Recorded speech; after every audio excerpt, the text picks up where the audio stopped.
Bismillahirrahmanirrahim. Assalamualaikum warahmatullahi wabarakatuh. Al-Quran merupakan petunjuk bagi seluruh umat manusia ya. Hudan linnas dalam surat Al-Baqarah ayat 185. Kemudian juga lebih spesifikasi lagi, Al-Quran sebagai petunjuk bagi orang-orang yang bertakwa. Dzalikal kitabul la raiba fihi hudan lil muttaqin. Jadi petunjuk bagi orang yang bertakwa. Petunjuk apa? Ya tentu saja petunjuk kehidupan kita ya di dunia. Allah Subhanahu wa taala berfirman dalam surat Al-Baqarah ayat 155. A'udzubillahi minasyaitonirrajim. Bismillahirrahmanirrahim. Walanabluwannakum bisyai'im minal khawf wal ju' wan naqsim minal amwali wal anfusi wathamarat wabassiris sabirin. Yang artinya, dan sesungguhnya akan kami berikan cobaan. Jadi Allah menguji dengan sedikit ketakutan, kelaparan, kekurangan harta, jiwa, dan buah-buahan. Dan berikanlah kabar gembira kepada mereka yang sabar. Dari ayat di atas, surat Al-Baqarah ayat 155, di sini menjelaskan bahwa setiap manusia itu pasti diuji. Dalam ayat lain disebutkan, la in syakartum la ajidanakum wa la in kafartum inna adzabi lasadid. Barang siapa mau bersyukur kepada Allah Subhanahu wa taala, maka akan Allah tambahkan kenikmatan. Tapi barang siapa orang yang kufur nikmat, orang yang enggak mau bersyukur, maka sesungguhnya azab Allah sangat pedih. Dari ayat ini bisa diambil kesimpulan bahwa kenikmatan dan kesengsaraan itu adalah bentuk ujian sebetulnya, antara kekayaan dan kemiskinan, antara kemenangan dan kekalahan. Itu sama-sama ujian. Mau yang menang ujian, mau yang kalah ujian, mau yang kaya ujian bagi mereka bagaimana mereka bisa bersyukur dengan kekayaan tersebut. Yang miskin juga bersyukur bagaimana dia bisa bersabar dengan kondisinya. Nah, kemudian dengan berbagai permasalahan-permasalahan yang timbul di kehidupan ini, baik itu yang menyenangkan ataupun yang tidak menyenangkan, dan itu merupakan ujian sebetulnya. Baik yang menyenangkan ujian, yang tidak juga itu ujian. Bagaimana kita menghadapi hal tersebut? Bagaimana kita agar mendapatkan solusi dan rezeki? Dalam surat At-Tolak ayat 2 ayat 3 disebutkan, "May yattaqillaha yaj'al lahu makhraja wa yarzuqhu min haitsu la yahtasib." Yang artinya barang siapa bertakwa kepada Allah, maka akan diberikan solusi, jalan keluar ya. Dan rizkinya itu dari arah yang tidak terduga-duga. Dari ayat tersebut kita bisa ambil kesimpulan bahwa dengan ketakwaan ini adalah merupakan solusi dari berbagai permasalahan kehidupan. Dan ketika kita takwa yang merupakan solusi dari berbagai macam kehidupan, maka Allah akan memberikan rezeki, dan rezekinya itu dari arah yang tidak disangka-sangka. Kemudian mungkin ada pertanyaan lagi, takwa itu bagaimana? Atau bentuk takwanya apa agar bisa mendapatkan rezeki gitu ya? Perlu kita ketahui bahwa rezeki itu adalah sesuatu yang bisa membahagiakan kita gitu. Bukan hanya materi. Kalau materi itu hanya sebagian kecil dari sesuatu yang bisa membahagiakan kita, dan belum tentu sebuah materi itu bisa membahagiakan kita. Jadi kekayaan materi itu adalah hanya sebagian kecil untuk bisa membahagiakan kita ya. Sekali lagi, materi atau kekayaan itu hanya sebagian kecil atau cara agar kita bisa bahagia gitu.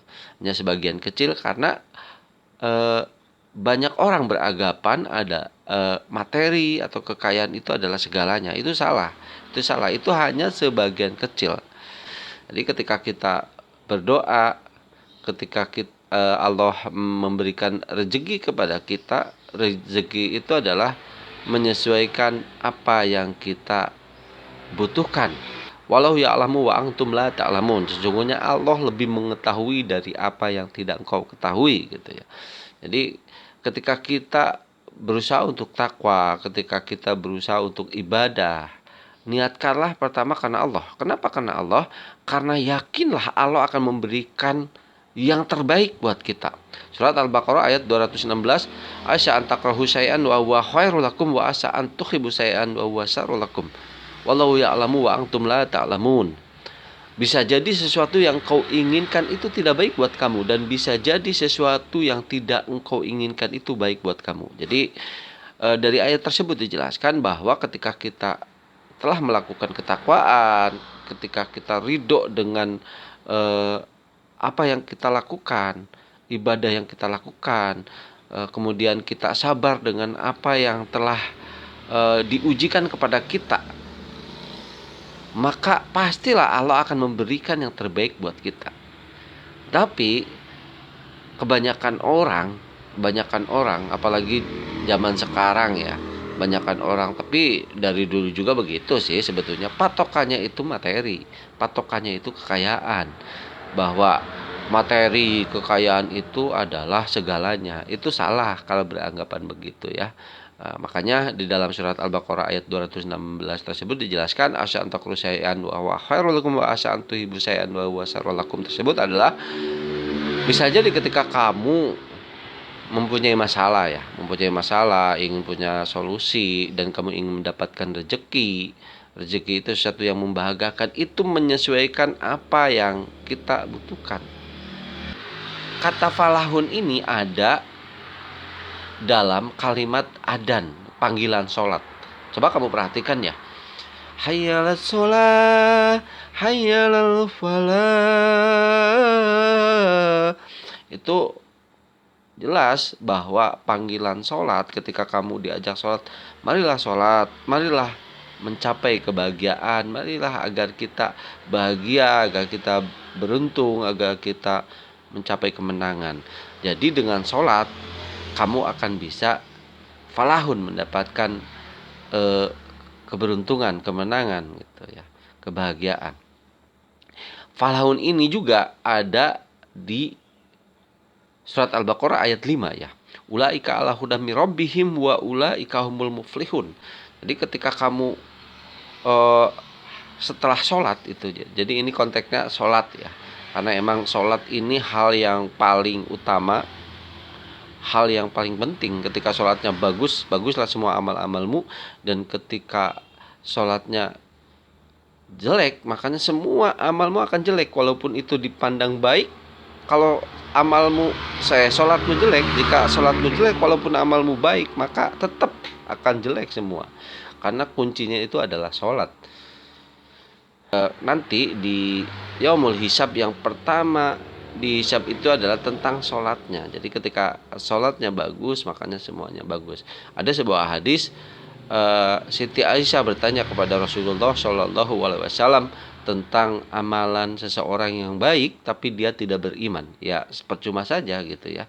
Makanya tetap kuncinya adalah iman yang dibarengi dengan kehusuan dalam sholatnya gitu ya, kehusuan dalam sholatnya, dan kemudian diiringi dengan amalan-amalan yang baik. Kita kembali kepada judul. Jika seseorang menghadapi masalah dengan masalah yang masing-masing apapun itu dalam kehidupan, permasalahan itu, caranya adalah dengan takwa. Takwa itu kan definisinya itu menjalani perintah Allah dan menjauhi larangannya. Salah satunya adalah dengan sholat, karena ini salah satu hal yang paling utama dan paling penting ya. Kunci dari suksesnya kehidupan seseorang ini adalah dengan sholat sebetulnya ya. Ketika kamu sudah mengetahui solusi dari semua permasalahan itu dengan takwa, maka Allah akan memberikan rezeki dari arah yang tidak disangka-sangka. Itu caranya adalah salah satunya dengan sholat. Kemudian di dalam surat Al-Mu'minun ayat 1 dan 2, di sana disebutkan qad aflahal mu'minuna alladzina hum fi sholatihim khoshi'un, yang artinya berbahagialah orang-orang yang mukmin. Berbahagialah orang-orang mukmin. Yang bagaimana? Yaitu yang khusyuk dalam sholatnya. Jadi kunci dari sebuah solusi agar mendapatkan rezeki itu adalah takwa. Salah satu bentuk takwa itu dengan sholat. Sholatnya yang khusyuk gitu. Itu adalah kunci yang udah mutlak ya gitu. Jadi udah mutlak gitu. Jadi saya ulangi lagi, ketika seseorang mempunyai permasalahan apapun itu permasalahannya, solusinya adalah dengan takwa. Surat At-Tolak ayat 2 ya. Kemudian bentuk takwanya adalah sholat. Sholatnya yang khusyuk. Agar mendapatkan kebahagiaan itu sholatnya yang khusyuk. Surat Al-Mu'minun ayat 2 ya. Alladzina hum fi sholatihim khoshi'un.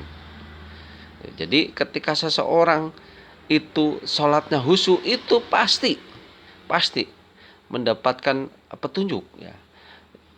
Tadi kemudian di dalam surat Al-Maidah ayat 35 itu dijelaskan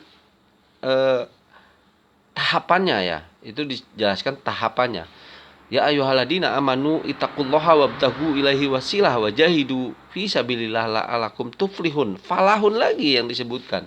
Falah ini artinya adalah kebahagiaan, keberuntungan, kemenangan ataupun yang hal yang semacamnya lah gitu ya. Jadi urutannya adalah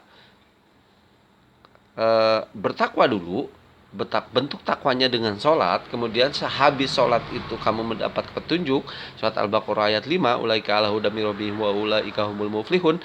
Kemudian ketika kamu udah mendapat petunjuk, wabtagu ilaihi wasilah, jadi kamu carilah jalan gitu, cari jalan. Kemudian setelah kamu mendapatkan petunjuk, setelah sholat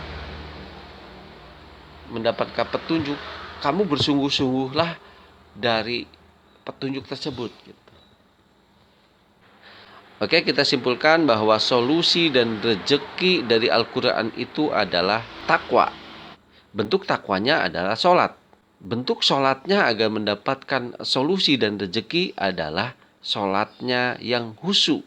Begitu saja. Mudah-mudahan ini bisa bermanfaat. Mohon maaf bila ada kesalahan. Assalamualaikum warahmatullahi wabarakatuh.